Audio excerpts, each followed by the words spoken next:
दिन और सूर्य आपस में मिलते हैं संध्या का समय। सूर्य उदित से 24 मिनट पहले और 24 मिनट के बाद तक का 48 मिनट का जो समय है वो संध्या काल का होता है।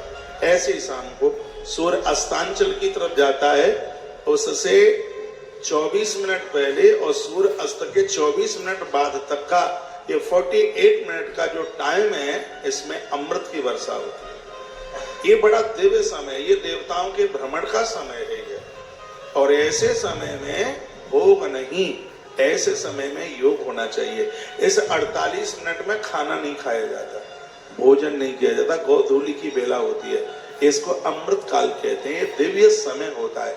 ऐसे समय में सोया नहीं जाता, फिल्मी गीत नहीं सुने जाते, इसमें साधना सिद्ध हो जाती है। सूर्य अस्त के 24 मिनट पहले और 24 मिनट के बाद तक का जो समय है, ये साधना के लिए, आराधना के लिए, भगवान के दिए जलाने के लिए बहुत ही ज्यादा ये विशेष समय है।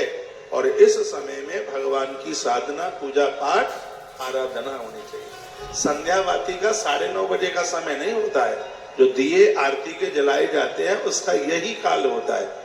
भोर का भी, सुबह का भी। आप 12 बजे भगवान को निला रहे हैं, कभी 1 बजे निला रहे हैं, कभी 10:30 बजे निला रहे हैं। सूर्य उदित के 24 मिनट पहले का, 24 मिनट के बाद का ये समय है, इसको अमृत काल कहते हैं। इसमें अमृत सिद्धि होती है। इसमें ये समय बहुत ज्यादा दिव्य होता है, बहुत ही ज्यादा दिव्य होता है। एक समय और आता है भोर में, जो स्वास्थ्य के लिए वरदान है। और इस समय की यदि किसी ने कदर कर ली तो आज कलयुग में भी व्यक्ति 125 साल जीवन जी सकता है। वो समय है 3:20 से लेके 3:40 तक का। ये समय भी बड़ा अद्भुत है, भोर का समय। ये समय सुबह, उस समय आप जाग करके अपना मुंह धोइए, उस समय कुल्ला कीजिए, थोड़ा सा आप भ्रमण कीजिए आकाश में, अंबर में। ये आयुर्वेद की किताबों में बहुत विस्तार पूर्वक बातें कही गई हैं। अंबर, आकाश की तरफ देखिए, थोड़ा सा आप जिस पर ओस पड़ी हुई है ऐसी घास के ऊपर चलिए। ये जो 20 मिनट का समय, 3:20 से लेके 3:40 का ये समय है, इसको आयुष योग के नाम से जाना जाता है। इस 20 मिनट में आपने अपने शरीर को ये समय दे दिया। आयुष में से उम्र बढ़ जाएगी, रोग अंदर प्रवेश नहीं कर पाएंगे। ये टाइम, ये समय ऐसा है। यदि कोई व्यक्ति और ऐसा ये नियम बना ले कि समय में वो अपना बिस्तरा छोड़ देता है, तो ये समझ लीजिए कि उसके अध्यात्म का हर कपाट खुल जाएगा। इतना बड़ा चिंतक हो जाएगा, इतना बड़ा विद्वान हो जाएगा, जो बातें किताबें में नहीं, वो उसकी नाभि से स्मृत होकर के निकल करके आएंगी। ये ऐसा टाइम होता है, ऐसा समय होता है। ये ईश्वर का समय, ये प्रभु का समय, परमात्मा का समय। लोग इसको ब्रह्म मुहूर्त के नाम से जानते हैं। ब्रह्म मुहूर्त 6 घंटे का नहीं होता है, ब्रह्म मुहूर्त बस इतनी ही देर का होता है। ये लगभग 3:18 से लेकर के और लगभग ये भी समय 3:42 तक का ये समय ये होता है। ऐसा ये भी बड़ा अद्भुत समय है। ये भी 24 मिनट का, 42, 43, 44 यही समय। ये भी 24 मिनट बड़ी अपने आप में अद्भुत है। वो मैं आपको बता रहा हूं, आपको तो 7 बजे ही जगना है, बताने का कोई फायदा भी नहीं। आजकल तो घर में कंपटीशन होते हैं, बहू और सास में कंपटीशन है। देखो कि कौन सूर्य ज्यादा निकलेगा तब जगेगा, कंपटीशन। भोर में थोड़ा सा जल्दी जागिए, अपने स्वास्थ्य का ध्यान रखिए। और लिखा है कि संध्या स्नान परांगमुखा। ब्राह्मण के घर में जन्म है, कभी संध्या नहीं करता, कभी पूजा पाठ नहीं करता, कभी स्नान नहीं करता। हमारे ग्रंथ कहते हैं 1000 काम करने से पहले स्नान कर। ग्रंथ कहते हैं 100 काम करने से पहले भोजन करो। वो तो कर ही लेते हैं, अब इस पर क्या प्रवचन करना है। 100 काम करने से पहले भोजन करो, 1000 काम करने से पहले नहाओ, 1,00,000 काम करने से पहले दान दो, और 1 करोड़ काम करने से पहले भगवान का नाम लो, भगवान का भजन करो। श्लोक बोले देता हूं, शतम व्याय भोक्तव्यम सहस्रम स्नान माचरेत, और लक्षम व्याय दातव्यम कोटिम तत्ताम हरिम स्मरेत, ये देना, इसकी आज बैटरी चलेगी।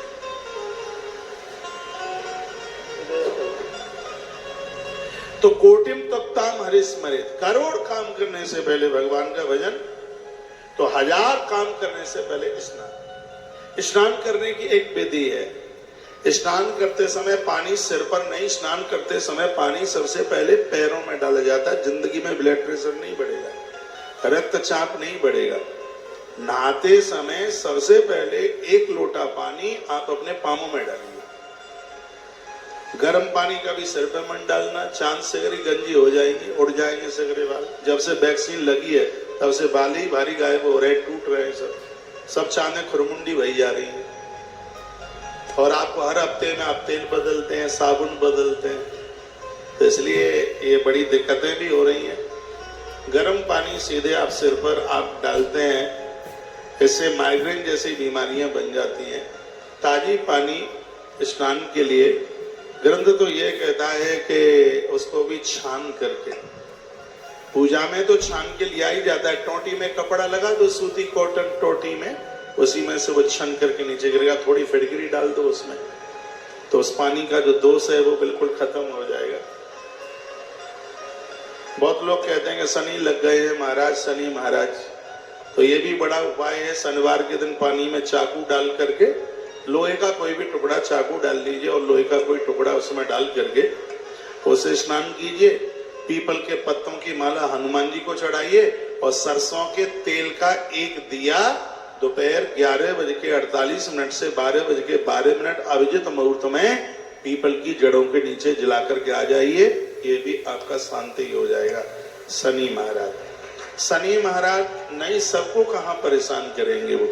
अरे जो भगवान का भगत है, क्या शनि महाराज उन्हें परेशान करेंगे। थोड़ा सा अपना जीवन जीने का क्रम बदल लीजिएगा, सब ठीक हो जाएगा। निंदको वेद शास्त्राणाम देव ब्राह्मण निंदक, ब्राह्मण के घर में जन्म हुआ था, वेद और शास्त्रों की भारी निंदा करता था, साधु महापुरुषों की भारी निंदा करता था।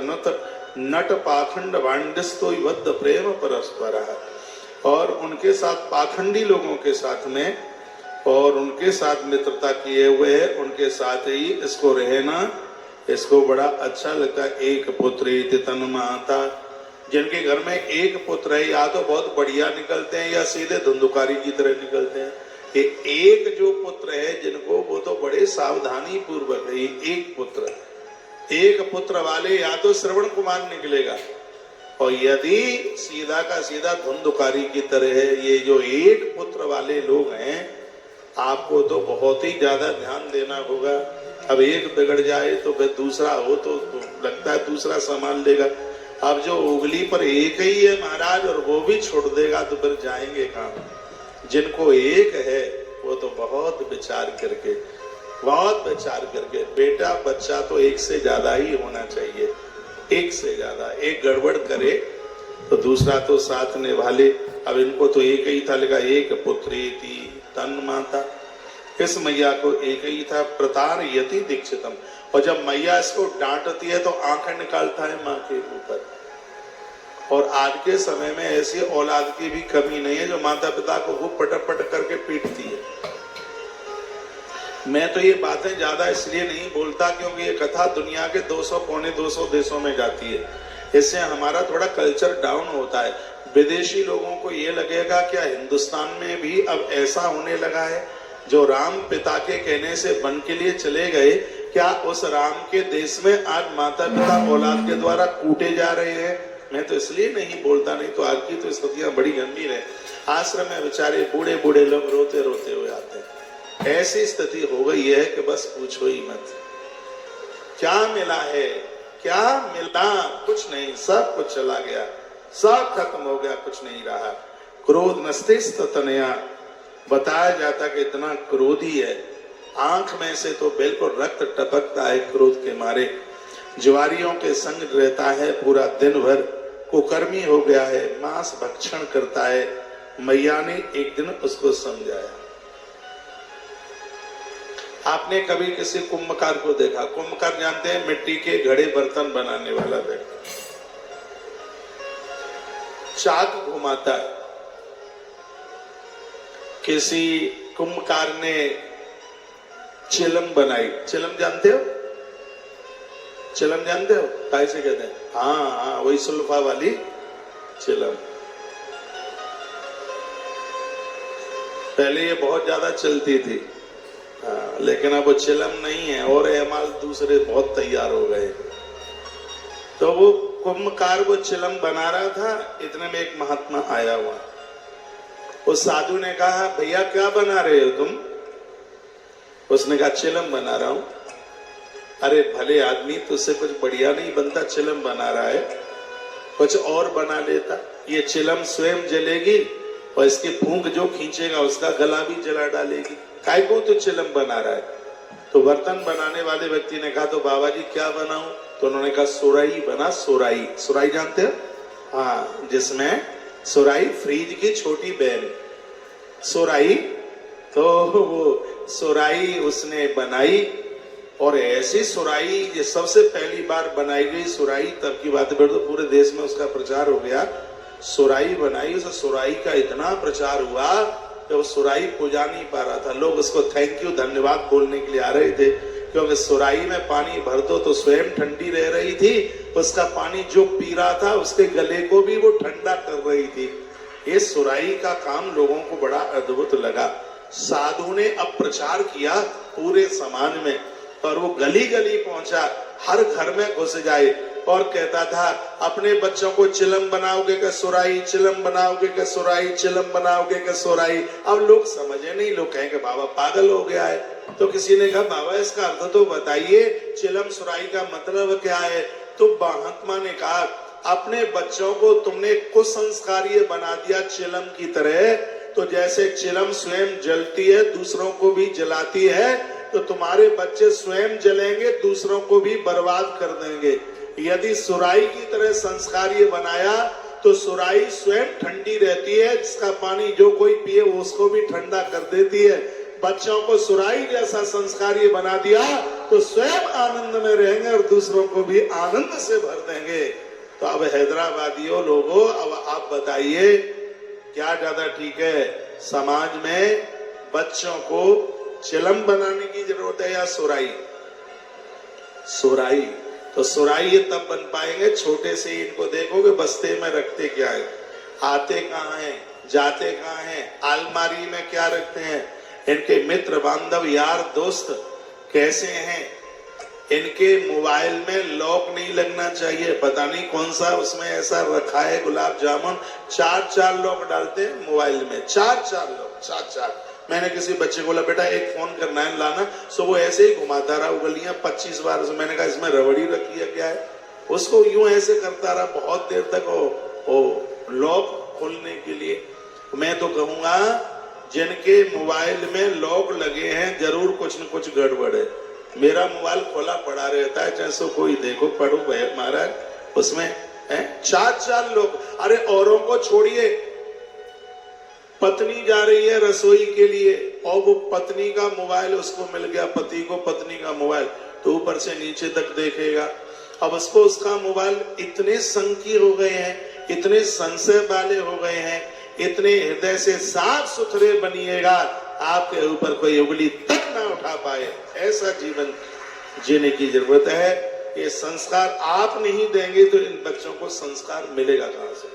बच्चे वही सीखते हैं जो घर में जो फिर वो चलता है। आप जो दे देंगे उन्हें, और अंत तक उनके पास में वही रहेगा। आज बाहर बच्चे पढ़ने को, अमेरिका तक बच्चे पहुंचे हैं, मुझे फोन करते हैं, ये उनके मम्मी पापा ने संस्कार ही तो दिए। एक बच्चा कहाँ था अभी, ऑस्ट्रेलिया में था, हाँ, तो उसको गाड़ी खरीदनी थी और उस दिन मंगलवार था। वो कहता है, महाराज जी मैं गाड़ी खरीदने को जा रहा हूँ। मैंने कहा दिन कौन सा है? हमारे यहाँ तो मंगलवार है, तुम्हारे यहाँ क्या है?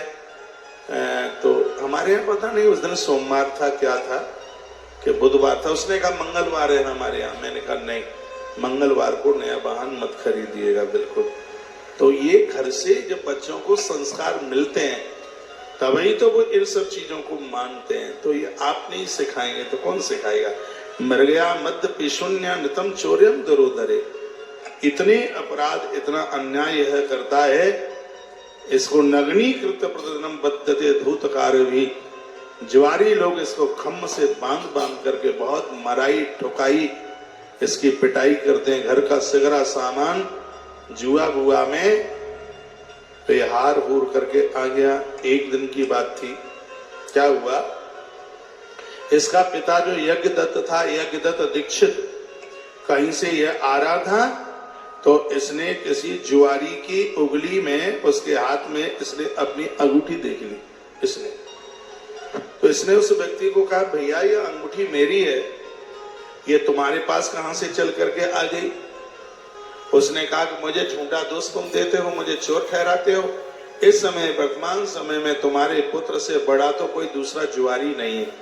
ये देखो हाथी दांत के आभूषण जुआ में हार के गया है, ये अपनी माँ के ये वस्त्र, ये साड़ियां हार के गया है, और ये देखो ये कितने आभूषण वह जुआ में हार के गया है। उस बाप ने जब ये सत्य सुने, उसके पाम के नीचे की धरती हिल गई और इतना वह परेशान था, सीधा घर में चल करके आया। बहुत क्रोधी था, बहुत क्रोध में था यज्ञदत्त, और उसने अपनी पत्नी को डांट करके कहा, हे धूर्ता दीक्षितायन कुत्रास्ति धूर्ते गुण निधि सुता, धिक्कार तेरी कोख के लिए कि तूने एक शराबी को पैदा कर दिया, तूने एक जुआरी को पैदा कर दिया। कहाँ है तेरा वो नालायक कुपुत्र, कहाँ है तेरा? वो डांट करके उसको कहा कि श्रुता तद्वाक्यम भीता सा दीक्षितायिनी, वो भयभीत हो। प्रोवाच स्नान मध्यानि क्रियाम निष्पाद यंत्र था। और क्या बोली, संध्या करने के लिए, दोपहर का स्नान करने के लिए गया है। उसने लाठी उठाई, पीठ के ऊपर प्रहार किया और कहने लगा, दीक्षित हम हे सतपुत्र जननी नित्यम सत्य प्रवासने। बोलता है, नारी वही वंदनीय है, प्रणाम करने के लायक है जिसकी कोख से सतपुत्र पैदा हो, अच्छा पुत्र पैदा हो।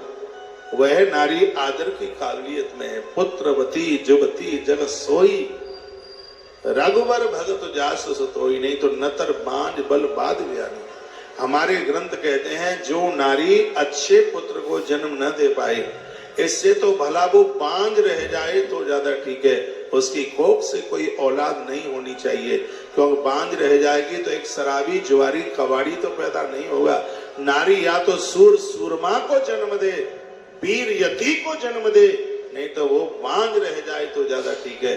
शिव महापुराण में यह ब्राह्मण कहता है, सतपुत्र जननी नित्यम सत्य प्रवासनी, नारी वो वंदनीय है जिसकी कोख से एक लायक संतान आकर के जन्म लेती है। धिक्कार तेरे लिए है, तूने एक कुपुत्र को जन्म दिया है, इस घर में तेरे लिए बिल्कुल कोई जगह नहीं है, और इसी समय तुझे मैं इस घर से बाहर कर दूंगा। सूत सौनक ऋषियों को कहते हैं कि देखो यहाँ लिखा, अपुत्रत्वम बरम नृणाम कुपुत्रात् कुल पांसनात्। इसमें वर्णन किया गया कुपुत्र पैदा हो, इससे तो निपुत्र रह जाए तो ज्यादा बढ़िया है। तो अब जो कुपुत्र पैदा होते हैं इनके द्वारा कुल नष्ट हो जाता है, कुल समाप्त हो जाता है। ये जरूरी नहीं है कि 100 हो, 1 हो, लेकिन वो लायक हो, तो सत्पात्रता में हो, ऐसा यह ग्रंथ कहते हैं।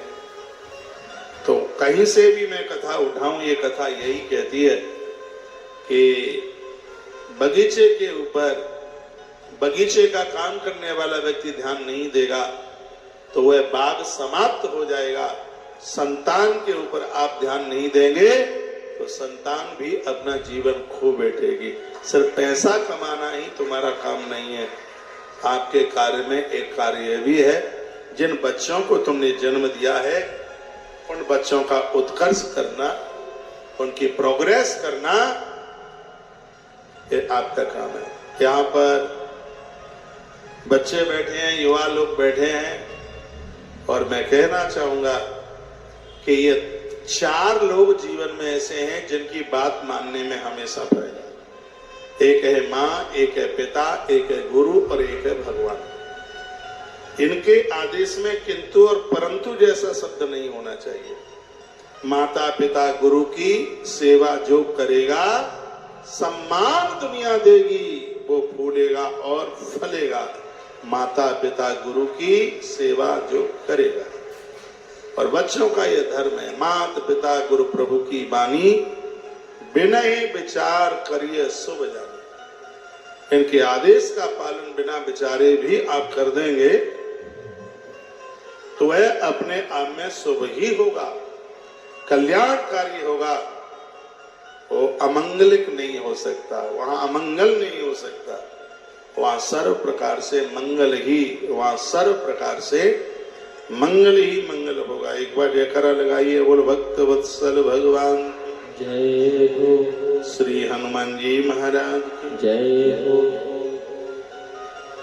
इधर बैठो, दोनों आगे बैठो, वाले भी